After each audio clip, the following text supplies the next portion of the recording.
Tonight's GMC Sierra tweet of the night comes from Pitt football. They put this out today. Larry Legend in town stopped by at Pitt practice this morning.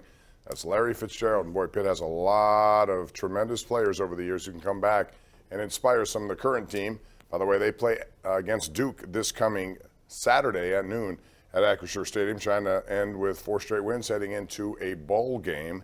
In the meantime, basketball team, they got Michigan tomorrow. And Andrew, we don't talk much college basketball. Michigan's ranked. They're a pretty good team.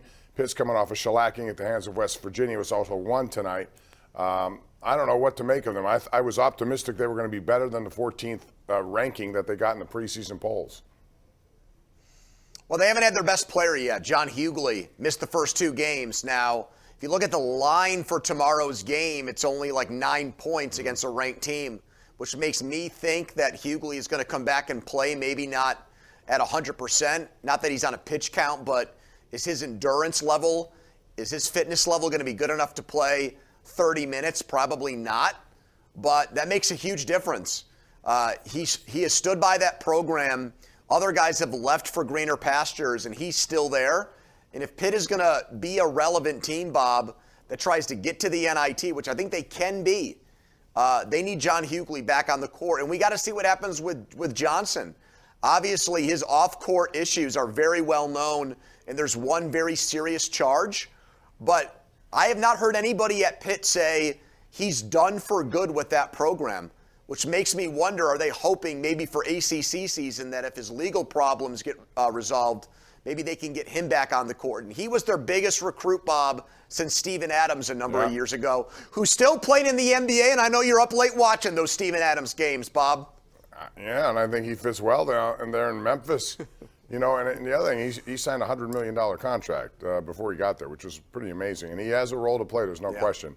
All right, before we get to Steelers talk, we got some Penguin calls. Let's go to JB in Squirrel Hill. JB, what's up? Go ahead. Hey, how you doing? Good, thanks. All right, so the reason that Rutherford was let go, I know this, he wanted to deal these old guys. And they said, no, we're going to find a puppet. And they got this moron to come in, and he is just that. You got to admit, this guy does nothing right. You're talking about Ron Hextall. You know, Rutherford left on his own. I can't connect the dots. A lot of people want to with, and I assume he was talking about that, right, Andrew? I couldn't hear it clearly, but it seemed to me that's was his thing. Ron Hextall has been patient. He's not a guy who's going to do what Jim Rutherford does, that is go out. Although I wonder if there's a time where he should, because they only have so many years left. They brought these guys back 3 to 4 years. If he feels the need to do something, the problem is, what do you have to offer? Their system doesn't have many players right now.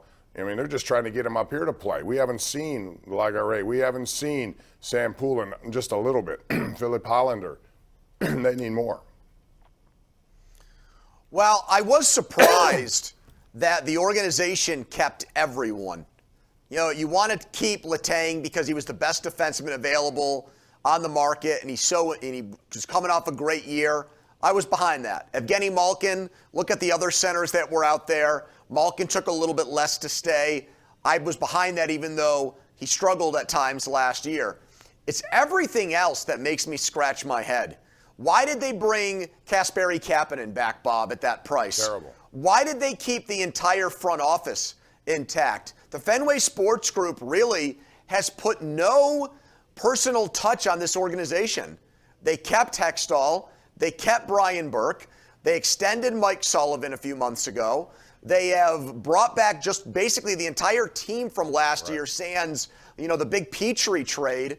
So, Bob, it's like they really believe that the team last year that went out in the first round again could win a Stanley Cup with very little change from the top all the way down. Well, they made some change, as you alluded to Petrie, Jan Ruud. But those are tweaks. I know. Those are tweaks. But they also believe their core is good enough, and I think you would agree that if they had decent goaltending, they would have won, and not for the injury to Jari last year against the Rangers. They were the better team. I agree with that. So I think that's what they're banking on, and it is early.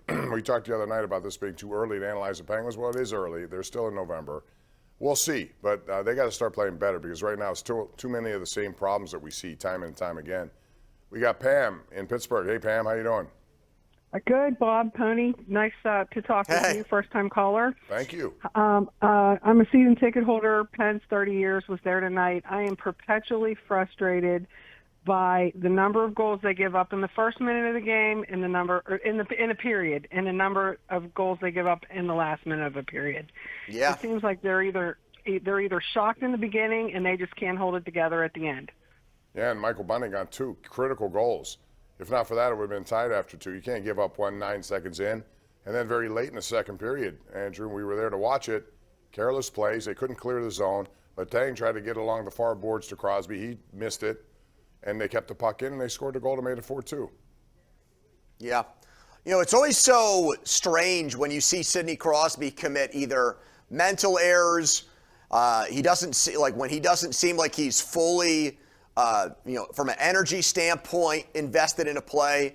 Those things, I think, we usually equate them more to like Letang or Malkin having gaffes like that, and we saw that from Sidney Crosby. Wouldn't get back into a play. Miscommunication with line mates who he's been playing with for such a long time. It was a very strange game from Sidney Crosby tonight. Hey, even the best players are allowed bad games, but when it happens that way for him, it's just such an oddity and rarity. We saw it tonight. We almost never see it, Bob. All right, we have a football call. Ed in Kennedy Township is up right now. Go ahead, Ed. Yeah, I'm betting you guys can both get this right. I was speaking with the phone company rep in Nashville today. He said his grandmother was on an Alaska cruise. The featured performer is not Michael Jackson. It was a 5-year-old kid. Who was it? I have no idea what you're asking and why would that was a football call.